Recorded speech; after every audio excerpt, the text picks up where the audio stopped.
Okay, so we're going to do a first practice problem on coagulation. And it says the initial number concentration of magnesium oxide fume is 10 to the 7th per cubic centimeter. So that's our initial number concentration. And the particles are 0.2 microns in diameter. So that's our initial diameter.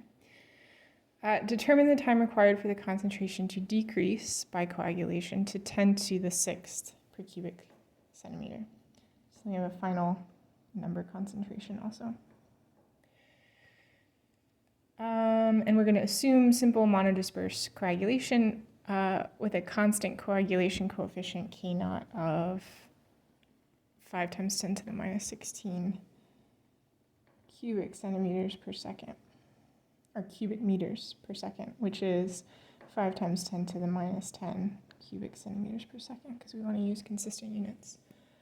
So since we're looking at monodisperse coagulation, then we can use that expression that we derived in class for the number concentration over time of particles.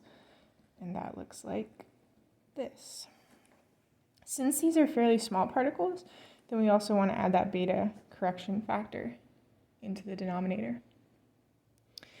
So then we just plug in the values that we have. Our final number concentration and initial number concentration.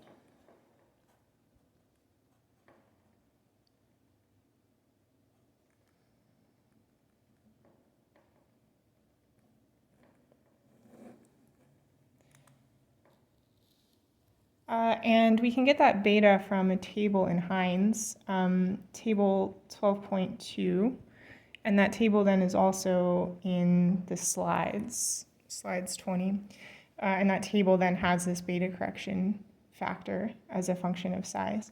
And so for particles that are 0.2 microns, beta is about 0.95. And then we have our time.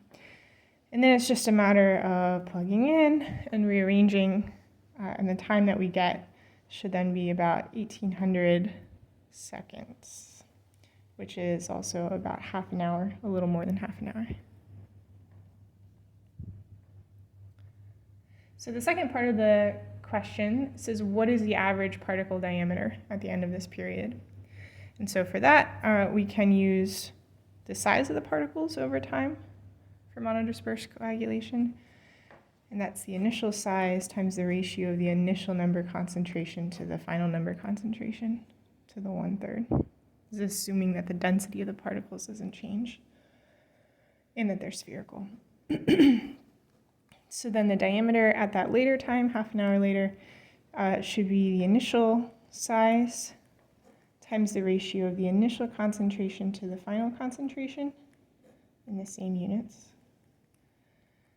And we get a final diameter that's 0.43 microns. So this checks out, right, with the fact that when coagulation occurs, the number concentration goes down and the size goes up.